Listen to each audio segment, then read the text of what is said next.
Hello class, welcome back बच्चों। लो प्यारे बच्चों, स्टार्ट करते हैं बेटा cash flow from financing activity. बेटा इन्वेस्टिंग एक्टिविटी कल हम फिनिश कर चुके हैं, किसी की कोई प्रॉब्लम तो नहीं आई? नहीं, बढ़ जाएं आगे फिर। लो बेटा स्टार्ट करते हैं फाइनेंसिंग एक्टिविटी से। पहले आप सब सामने देखना बेटा, चीजों को समझ लो बहुत आराम से, ठीक है जी।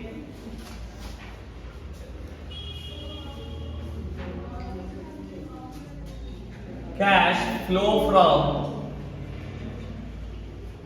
financing activity.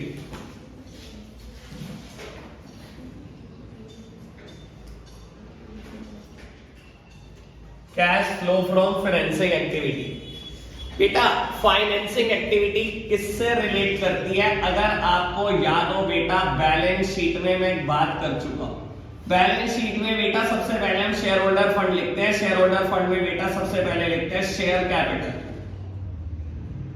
बेटा एक तो फाइनेंसिंग एक्टिविटी शेयर कैपिटल से रिलेट करती है, इसमें रिजर्व्स एंड सरप्लस की बात नहीं करनी। शेयर कैपिटल दोनों शेयर कैपिटल हो सकते हैं, इक्विटी भी प्रेफरेंस भी, दोनों ही मेरे बिजनेस को पैसा देती है। लेकिन बेटा रिजर्व्स एंड सरप्लस की बात नहीं करनी। आपको पता है बेटा वो बात हम कहां पर करते हैं? नेट प्रॉफिट बिफोर टैक्सेस में एसपीएल का डिफरेंस लेकर जाते हैं बाबू। और इसके अलावा non current liability, non current liability में चाहे वो बेटा बैंक लोन आया हो, चाहे वो बेटा डिवेंचर से पैसा आया हो, चाहे वो पब्लिक डिपॉजिट से पैसा आया, और करंट लायबिलिटी में बेटा बैंक ओवरड्राफ्टिंग। याद है ना बेटा ये बात? बाबू ये सब फाइनेंसिंग एक्टिविटी है और बेटा इनसे जुड़े हुए खर्चे या इनकम भी, ठीक है जी। कुछ बातें मेरे साथ साथ आराम से समझना, ठीक है जी। Cash flow from financing activity मैं बोलता हूं बेटा इशू ऑफ इक्विटी शेयर। आपने बेटा इक्विटी शेयर इशू करा, मान लो बेटा बोलता हूं 10 लाख। पहले बताओ पॉजिटिव दिखाओ नेगेटिव दिखाओ। मैंने शेयर इशू करा, 10 लाख रुपए मुझे आए होंगे गए होंगे? आए होंगे। मैंने शेयर दिया है बेटा, इशू करा है शेयर दिया होगा तो पैसा तो मिला होगा ना यार, ये तो बोलना पड़ेगा। आए वैसे पक्की बात। मैं बोलता हूं बेटा ये शेयर 10 लाख रुपए के मैंने इशू करे, मेरे को पॉजिटिव दिखा ले, और मैं आपको बोलूं मैंने इशू करे at security premium. Security premium मैंने मतलब मैं 10 लाख का शेयर दे रहा हूं और मांग रहा हूं लोगों से 12 लाख रुपए, तो मेरे पास 12 लाख आएंगे, चीज जाएगी 10 लाख रुपए की, 12 आएंगे ना। दैट मींस बेटा शेयर की फेस वैल्यू तो प्लस होगी प्लस एसपीआर भी प्लस होगा। नहीं कोई दिक्कत है? समझ आया ना? एग्जांपल दे रहा हूं तो समझ आ रहा है ना बेटा बात? यानी कि बेटा फेस वैल्यू तो प्लस होगी, सिक्योरिटी प्रीमियम रिजर्व भी प्लस होगा, कोई दिक्कत तो नहीं। और मैं बोलूं बेटा मैंने ये 12 लाख रुपए के शेयर बेचने के लिए अंडर राइटर को 10,000 रुपए अंडर राइटिंग कमीशन दी। 10,000 आएंगे जाएंगे? जाएंगे पक्की बात। बाबू माइनस कर दो अंडर राइटिंग कमीशन, यानी कि मेरे पास नेट में बेटा पैसा कितना आएगा? 11,90,000 रुपए। ऐसा ही होगा ना? यानी कि मैं ऐसा लिख सकता हूं ना बेटा जैसा मैं लिख रहा हूं, शेयर जब भी इशू होगा फेस वैल्यू का पैसा आएगा, सिक्योरिटी प्रीमियम रिजर्व का पैसा आएगा और माइनस कर देना अंडर राइटिंग कमीशन। ये नहीं आएगी बेटा मेरे पास। कोई दिक्कत कोई परेशानी तो नहीं? सिंपल बात बोली, कोई मुश्किल बात तो नहीं बोली मैं, ठीक है ना? अच्छा यही मैं बोलूं बेटा buy back of equity share. Buy back of equity share बेटा, बाय बैक वर्ड का मतलब मैंने पहले भी 1-2 बार क्लियर करा, मैं एक बार फिर बोल देता हूं बेटा आपको। Buy back of equity share का मतलब क्या होता है? जब कंपनी अपने इक्विटी शेयर वापस बाय कर लेती है तो maintain the debt equity ratio. अगर आपको याद हो मैंने तब भी कभी ना कभी ऐसे ही समझाई हुई है बात। मान लो मेरी कंपनी की डेट इक्विटी रेशियो 2:3 है, डेट इज 2, इक्विटी इज 3। बेटा मैंने कहा नहीं, मुझे तो डेट इक्विटी रेशियो ना 1:1 चाहिए, यानी कि बेटा मैं यहाँ पे भी 2 देखना चाहता हूँ। मैं अपने 1 लाख रुपए के शेयर कैंसिल करना चाहता हूँ। मैंने बेटा मार्केट से 1 लाख रुपए के शेयर खरीदे और उठा के फाड़ के फेंक दिए बेटा। लेकिन जब आपने खरीदे, बाय बैक करे कंपनी ने अपनी इक्विटी शेयर, तो आपको पता है ना बेटा क्या हुआ होगा? पैसा आया होगा गया होगा? गया होगा। यार बोलो यार, इतना तो सोच सकते हो ना। तो बेटा बाय बैक से पैसा जाता है, कोई दिक्कत तो नहीं है, मैंने माइनस में लिख दी बेटा फिगर। पक्की बात? क्लियर है बेटा? मैं बोलूं issue of preference share, issue of preference share, बताओ मेरे प्यारे बच्चों क्या होना चाहिए? पैसा आएगा जाएगा? बोलो यार, आएगा अगर प्रीमियम पे इशू है तो प्रीमियम भी आएगा, पक्की बात। तो बेटा लिख दो फेस वैल्यू प्लस प्रीमियम, और अगर बेटा कोई कमीशन पे करी है तो वो माइनस, ब्रोकरेज पे करी है वो माइनस, ठीक है ना। हाँ अभी अब वो सारी बातें अभी करो, पक्का करो। ब्रोकरेज है, कोई अंडर राइटिंग कमीशन है बेटा, वो माइनस। मैं अभी उसी मुद्दे पर आ रहा। अच्छा तब क्या होगा अगर बेटा ये प्रेफरेंस शेयर मैंने इशू करे ऑन डिस्काउंट? सर सोचना है, देखो अच्छे से सोचना है। 1 लाख रुपए के प्रेफरेंस शेयर में इशू कर रहा था, मैंने कहा आप 1 लाख के प्रेफरेंस शेयर दे दो, लेकिन मैं 5% डिस्काउंट पे इशू कर रहा हूं, लो मेरे को बस 95,000 दे दो, तो मेरे पास 95 तो आए। That means face value minus discount. अगर डिस्काउंट होगी बेटा इशू पे तो वो माइनस ही होगी, कोई दिक्कत तो नहीं बेटा किसी बच्चे को इस बात को। क्लियर हो गया इस बात को लेकर बेटा? अच्छा मैं बोलूं आपको कि मैं अब रिडीम कर रहा हूं preference share, redemption of preference share, पैसा आएगा या जाएगा? फटाफट बोलो, आएगा जाएगा? जाएगा, पक्की बात जाएगा बेटा, कोई दिक्कत किसी को कोई परेशानी होगी। पर मैं ये बोलूं बेटा रिडेम्पशन पर प्रीमियम है, रिडेम्पशन पर प्रीमियम है। प्रीमियम समझते हो ना, ऑन रिडेम्पशन, यानी कि बेटा रिडेम्पशन का मतलब होता है रीपेमेंट। जब मैंने प्रेफरेंस इशू करे थे तो बेटा 10 लाख रुपए आपसे लिए थे, ठीक है।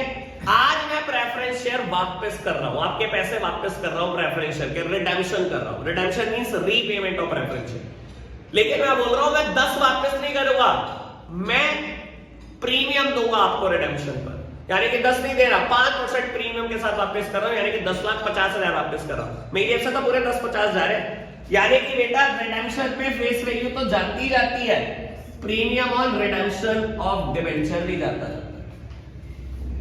तो देखो जितना अच्छा सोचोगे ना उतना इजी पड़ेगा। रटना तो रट लो भाई, रोते रहोगे, लिख के ले लो आज मुझसे। जितना अच्छा सोचोगे उतना इजी हो जाएगा चैप्टर, कोई दिक्कत तो नहीं आई अब तक जितनी बात बोली। सर आपने बैंक लोन लिया या बेटा डिबेंचर इशू करे, issue of debenture. Sir again issue में भी बेटा 2 बातें हो सकती हैं, अगर डिस्काउंट पर इशू हो तो माइनस करके कर देना, प्रीमियम पे इशू हो तो प्लस करके कर देना, जैसे कि बेटा मैंने कहा। ऐसे ही बेटा रिडेम्पशन ऑफ डिबेंचर में भी वही बात हो सकती है बेटा जो मैंने अभी प्रेफरेंस में बात करी, कोई दिक्कत तो नहीं, ठीक है ना। बैंक ओवरड्राफ्टिंग में भी सेम बात हो सकती है, ठीक है ना। बस ये बेटा प्रीमियम और डिस्काउंट पर नहीं होता, बैंक ओवरड्राफ्टिंग से पैसा आया तो दिखा देना, गया तो बेटा कम कर, कोई दिक्कत कोई परेशानी तो नहीं। एक बात जो बेटा आपको जिंदगी भर नहीं भूलनी, बेटा हमें इक्विटी शेयर देगा बैलेंस शीट में ऐसे, प्रेफरेंस के आगे रेट देगा, डिवेंचर्स के आगे रेट देगा। सर कुछ बोले कि नहीं बोले, इसका इंटरेस्ट जरूर देना है, इसका डिविडेंड जरूर देना है, कुछ बोले कि नहीं बोले कुछ। डिवेंचर का ब्याज देना कभी नहीं भूलना, और प्रेफरेंस का बेटा डिविडेंड देना कभी नहीं भूलना। कुछ भी भूल जाओ क्वेश्चन 0 हो जाएगा बेटा वहीं पर, जहां भूल गए आप, ठीक है। बैंक लोन वर्ड लिखा हो, कभी इंटरेस्ट ना दिया तो एडजस्टमेंट में जरूर देख लेना, वहां इंटरेस्ट वर्ड जरूर दिया होगा, ठीक है ना। बैंक लोन के आगे जनरली कभी रेट नहीं देता तो बेटा वो आपको एडजस्टमेंट में देखना पड़ता है, एक बात, ठीक है। अच्छा डिविडेंड मैंने पे करा, पैसे आएगा गए यार, बोल दो गए। डिविडेंड पे करने से पैसे जाते हैं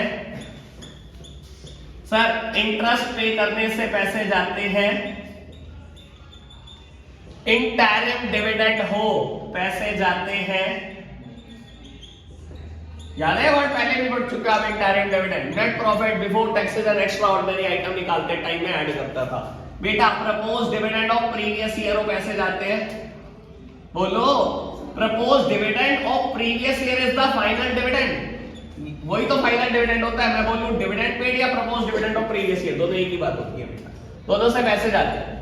अब आपको एक बात बताता हूं बेटा, जो पेपर में बच्चा गलती कर जाता है, ठीक है ना, ये बात जिंदगी भर नहीं भूलनी। मैं आपको बोल रहा हूं पूरी फॉरेंसिक एक्टिविटी आप ऐसे निभा पाओगे खुद, लेकिन एक बात आप मेरी सुनते, होता पता है क्या प्रेफरेंस के आगे रेट दिया हुआ है, ठीक है, कुछ नहीं का क्वेश्चन, नीचे एडजस्टमेंट में कहता है इक्विटी को डिविडेंड दिया या इंटरिम डिविडेंड दिया या बेटा फाइनल डिविडेंड दिया, और बच्चा क्या करता है, इक्विटी का डिविडेंड निकालता है, पे कर देता है, प्रेफरेंस की बात नहीं करता। प्यारे बच्चों, एक कंसेप्ट ना बिजनेस स्टडीज का है और मैंने ना जिक्र बहुत बार किया हुआ है बेटा उसका अकाउंट्स के वैसे। बेटा कंपनी में ना पेमेंट बांटने का एक फिक्स सीक्वेंस होता है। सबसे पहले हम डिवेंचर को इंटरेस्ट देते हैं, देन बेटा हम गवर्नमेंट को टैक्स देते हैं, देन प्रेफरेंस शेयर कैपिटल को प्रेफरेंस डिविडेंड देते हैं, देन इक्विटी शेयर कैपिटल को इक्विटी डिविडेंड देते हैं। आपको पता है प्रेफरेंस का नाम प्रेफरेंस क्यों पड़ा था?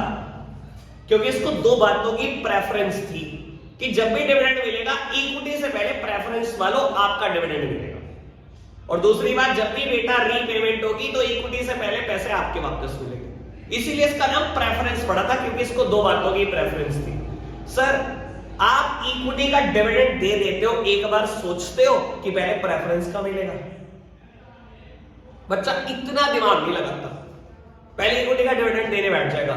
सर इक्विटी का डिविडेंड देने की शर्त ये होती है पहले प्रेफरेंस का डिविडेंड, जब पहले प्रेफरेंस का मिल जाएगा तो इक्विटी का दे सकते हो, वरना दे नहीं सकते आप। तो ये ना खाली इक्विटी का डिविडेंड दे आओ बेटा और खुशी खुशी कह दो सारा क्वेश्चन ठीक करके आया, कुछ नहीं मिलने का अगर प्रेफरेंस का डिविडेंड नहीं लिया तो। ठीक है जी। सर फाइनेंसिंग एक्टिविटी इससे मुश्किल नहीं आ सकती, मैं गारंटी बोल रहा हूं। मेरे कोर्स में अभी 4 क्वेश्चन है, 27, 28, 29, 30 आज ही पूरे करने हैं, कल का कोई मुद्दा नहीं मेरे पास। और ये करते ही बता देता हूं बेटा 60% चैप्टर हमारा खत्म। और इसका मेरी मेहनत नहीं है, आपकी शुरू। अब हमारे पास 24 क्वेश्चन बचेंगे, इसके बाद रोज 5 करेंगे बेटा, और 5 दिन के बाद चैप्टर का होम मिलता है। जितना मेरी एवरेज थी कि मैं 15 दिन में खत्म कर दूंगा, कैश फ्लो इंक्लूडिंग संडेज, उतने में आराम से खत्म हो जाएगा।